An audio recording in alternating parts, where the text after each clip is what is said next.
รกันหนึ่งสมุดกระชังหนึ่งเอากระยา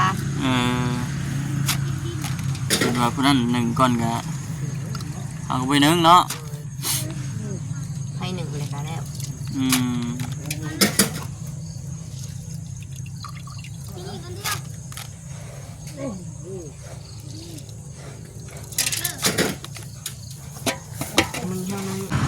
อาบน้ำเด้อวันนี้เด้อจะติดหนีได้จังมือแล้วมือนั่งแมนไม่ได้ตัวบ่ผ่านวานนี่ก็ไม่ได้ลุงเสือตั้งแต่มือบ่าวมาเมื่อนั้นมันยักเสือเก่าจะไปเมื่อวานนี้มันติดหนีมือเดียวติดหนีมือเดียวมื่อนี้เจ้าต้องใช้หนีมือนี่เลยโอเคป่ะเลยมามือหนาบ่าวเห็นลุงเสือตรงกลางเลยโอ้ยน้องเสียผ้ามันน้องเสียผ้ามันอาบ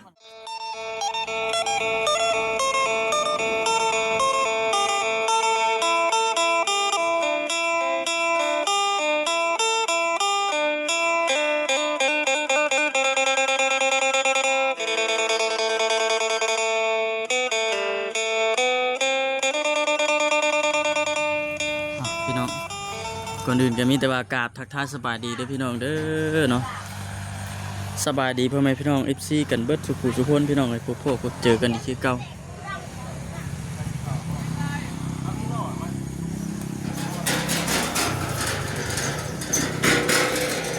สายผ้าเพิ่นสิเฮ็ดอีหยังละบัด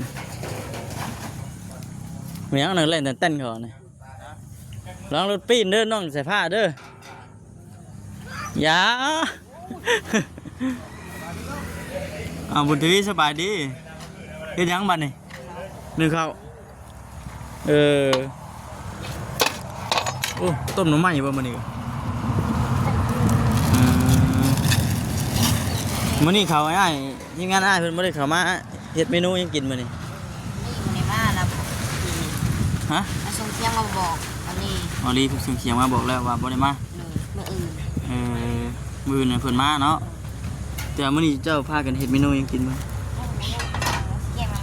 ตอนเที่ยงอะไรตอนแรงตอนแรงบ่ตอนเที่ยงได้กินกันยังไงเที่ยง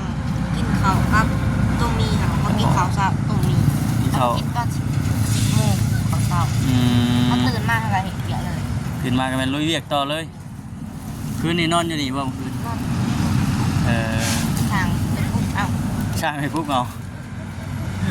ตื่นแล้วช่างเอิ้นที่ว่านอนอยู่นี่แล้วก็ตื่นมาก็แม่นเฮ็ดเวียกอยู่นี้เนาะอีกบ่โดนอีกบ่นานก็ห่วงความ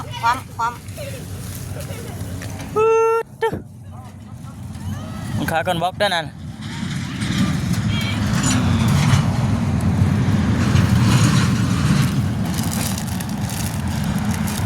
อากาศหนาว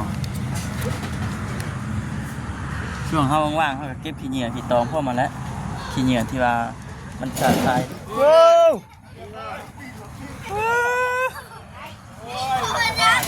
ว้าวเจ้าเอาเจ้าไหนว่าจะอีกอันดีหน่อยเนาะเนาะโอ้ยเนาะมันนักเอาลายก็น้ำหนักตัวเองพูดเลยนั่น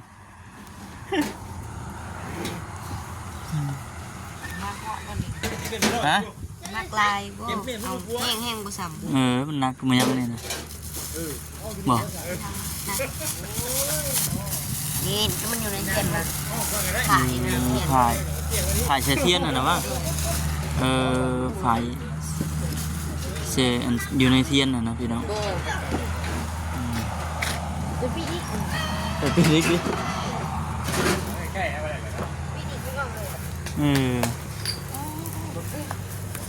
ปีน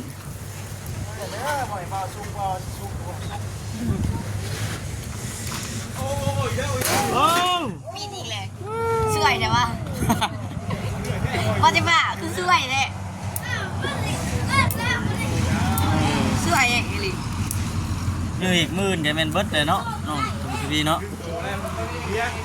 มื่นจะเบิร์ดแล้วบอกเก่าคนมาของไว้นี้บัดสายผ้านอนอยู่กับมันโพสางบ่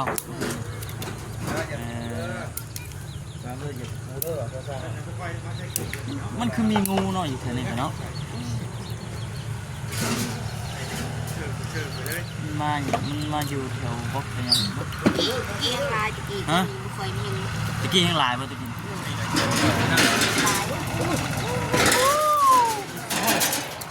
เพื่อนี่ตั้งใจห้องนี่เนาะ โอ้ยผ่าล่อไปจากตำบุรังนะเขายังเมียนนะ ไปเนาะเหยียบแก้วเด้อ ดึงไปสุดล่อตื่น แค่ดีนี่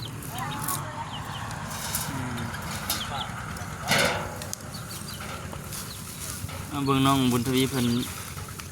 ดังไฟหนึ่งเข่ากันพี่น้องเนาะคำมาแรงมากมันแห้งเย็นแห้งหนาวเขาเนาะจากมุ้งใส่ตะเกาอาบน้ำนะ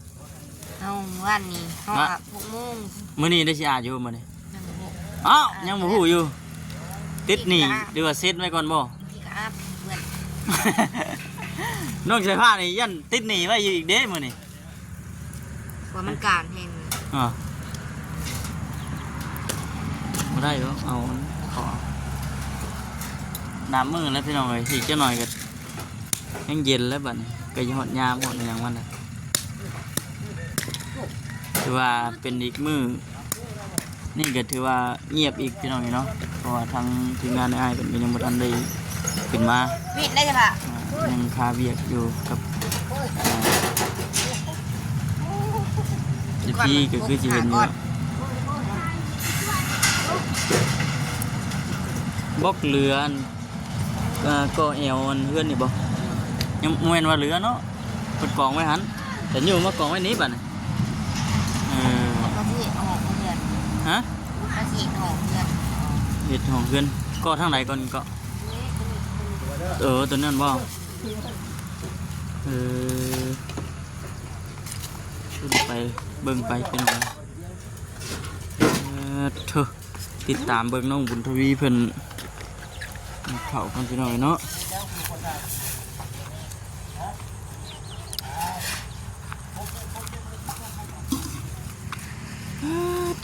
เลี้ยงยังจะนี่น้องฮะนี่ครับน้องมันหลักออกมาเลย ตะกี้ใช่ยังก็ อ้าว ปลา ร้อยพ่อบ่200หาคือก่อนนะ ปลาเถอะมีแต่มาคือมันมากินหอยกินปลาเบิดมาจังเลย โอ้ ฮะ หลักออก แล้วก็มีแต่มาหอยเชียวนะ ตะกี้เหี้ยมันรุดพอเขากันเวียนมันลุกของนี่พอมันแตก 200หาคือก่อนนะ ปลายังก็จะเอามาปล่อยใส่ ปลาดุกปลาปลาปลานิ่ม มันออกนี่เบิดบุเรือจักตัวเลย มันได้อยู่ก็มี บ่มายังดิ มันนี่พวก บ่มาใส่กันเลยลุงโอ้ทานเราก็ติดไว้แท้นี่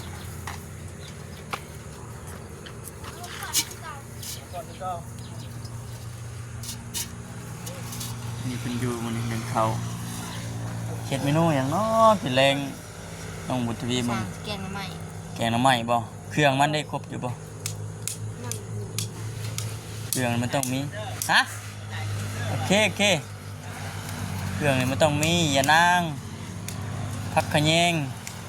ไม่มันก็ได้ ใบมันต้นน่ะบ่ มันมาจากเส้น มันบ่คืออย่านางเด้อย่านางน่ะมันแน่นอนโลดเด้ จากเบอร์รี่บอกมา อืม เจ้าบริมาบ่ถึง มื้ออื่นบ่ทางเบิ่งนั่นแหละพี่ก็มาที่ก็มาที่ก็มีแผนว่าสิในก็พูดกันว่าสิขึ้นไปเทิงๆพุ่นอยู่แต่ว่าขึ้นไปพุ่นสิเวะนั่นนะอย่าว่ามื้ออื่นก็เต็มปึ้งแล้วแหละมื้อนี่แม่งถ่านี่ฮ้อนก่อนบ่ เลย ฮะ มันฟ้านี่คือครับ เกียร์ถามน้ำมาหนึ่งห้อนก็น่าจังสีเสื้อเข่ามาใส่ ยังเขามาหนึ่งห่อนเสือเข่าไม่ได้สุกไว้นะ คือไหววะเข่าที่ว่าเจ้าเฮ็ดกับเอามากองไว้นี่เลยบ่เนาะ ใช่ป่ะเขาหมาเนี่ย ได้มาอยู่บ่มึงบ่มาอยู่บ่ ใช่ป่ะหัว ปึ๊บมันอยู่คนละแจ เนี่ย อยู่คนละมุ้งคนละแจเลยบ่ หัวด้วยวะคือแล้วนะ ทางไหนเห็น กู บ่ใช่ไว้บ่โอ้โห เดี๋ยวได้แล้ว ฮะ มันอารมณ์ เรียบร้อยเลยแหละเขา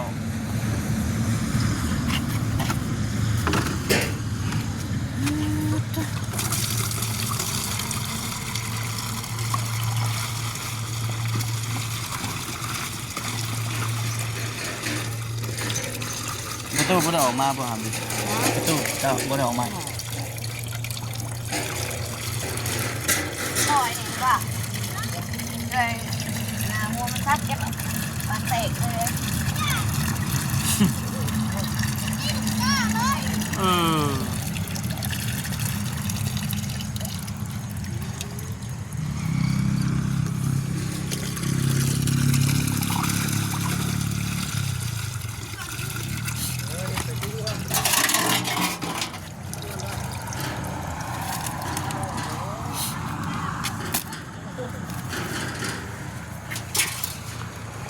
เขาเอาเสเหมือนจะไปออก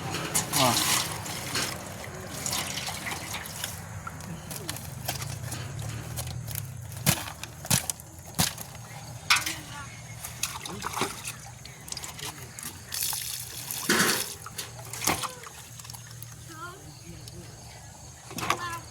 ทั่วนี่หอดยามนั่นจังมากเลยก็จังหาไม้มาเฮ็ดไม้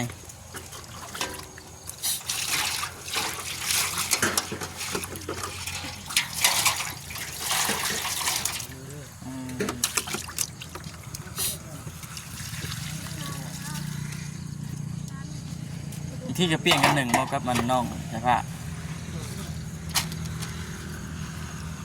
เขาไหม้บ่น้องหรือว่าเขาเก่า เขาเก่า เออ ให้ท่านหนึ่งกันหนึ่ง เขาเจ้าของท่านละสีใช่บ่ยังอยู่ดิ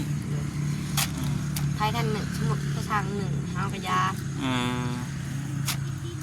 เป็นว่าผู้นั้นหนึ่งก่อนก็เอาไปหนึ่งเนาะ ให้หนึ่งเลยค่ะแล้ว อืม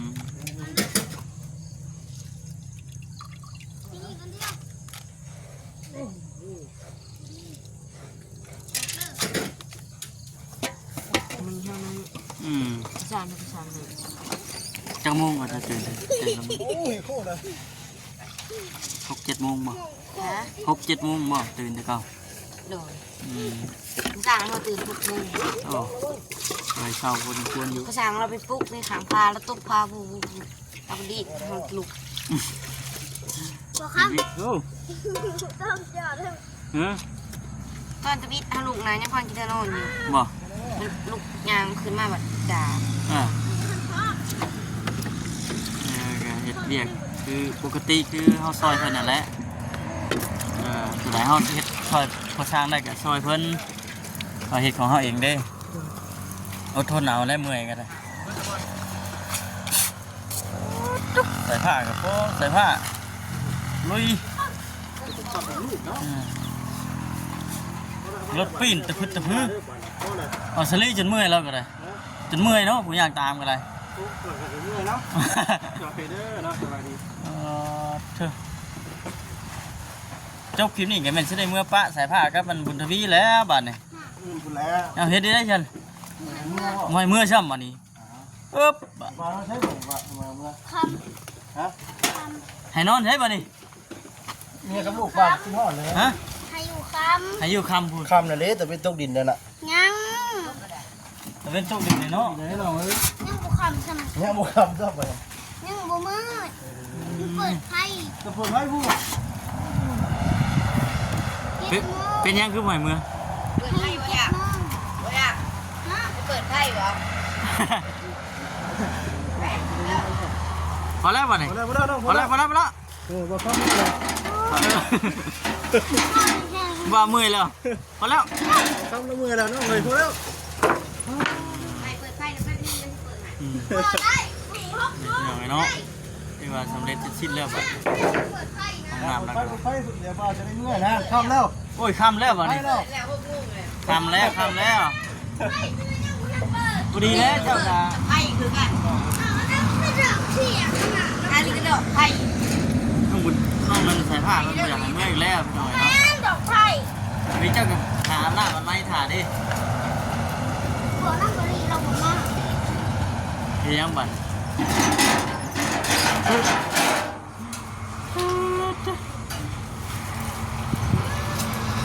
เอามิตรว่าสิข้าเด้อน้องบุญวีเด้อจะมือหนาเมื่อไรเดี๋ยวเบาขึ้นมาเดี๋ยวสิเวหาเด้อเอ้เอาน้องหลานสบายดีโอเค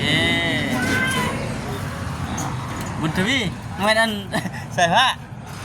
เวท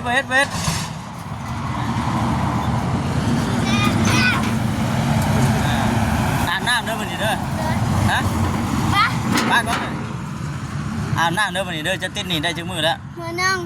แมน แมน ไม่ได้ตัวบ่ บอ ห่านวานนี่ก็ไม่ได้อาบ อาบ ลูกเสือตั้งแต่มือบ่าวมาเมื่อนั้นมันยัก อาบอาบอาบเมื่อวานนี้มันอาบติดหนีมือเดียว ติดหนีมือเดียวมื่อนี้เจ้าต้องใช้หนีมือนี่ เลย โอเคป่ะ เลย มามื่อหน้าบ่าวเห็นลูกเสือตัวเก่าเนี่ยโอ้ยน้องเสียผ้ามันน้องเสียผ้ามันอาบมันอ่า โอเคป่ะ ไหนก็อาบ เออ ป้าไปอาบพร้อมกัน อาบรถจะบ่าวสิมืออ่านอยู่เพื่อน ไปอาบพร้อมกัน โอเคเอาเดี๋ยวฮะสบายดีก่อนสบายดีปะลุงก่อนเมื่อหน้าเดี๋ยวว่ากันมาเดี๋ยวสิเวะเด้อ เลย โอเค สวัสดี บายดีบ๊ายบาย บ๊ายบาย อย่าลืมใส่หนีเด้อวันนี้เด้อ เลย เอ้ย ไปอาบน้ำก้อนบันนี้ ไปเห็นเรียกได้เลยอาบน้ำไปพี่น้องเห็นน้องทำมาข้ามเลยเดี๋ยวสิจบคลิปก่อนพี่น้องจบคลิปเลยกับมือได้บาทเอาพี่ละน้องก่อนว่าทำแล้วพี่น้องเนาะโอเคพี่น้องอยู่ดีเพียงเด้อสบายดี